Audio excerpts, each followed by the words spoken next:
When the theater group for Nunavik decided that a play on the real story of Aukkauti would be done, it was then decided, okay, how will the writing process happen? Who will do the writing? And that's where it begins, right? To start imagining and making the vision of the play. And we put three of us together as the writers.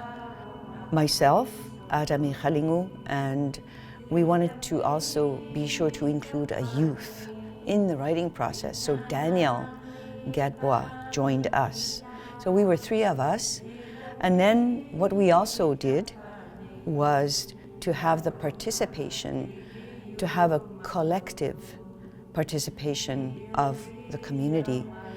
We didn't want to just start writing about Aukkauti also without the community partnership, and to make sure that the community felt that they were part of it as well. The whole process of research, gathering of information, and making sure that what we were writing in Inuktitut was also true to our language. I committed to writing the whole story, all the scenes that I wrote in Inuktitut, and to not rely on someone to translate it into Inuktitut for me, because then that wouldn't be truly the Inuktitut version.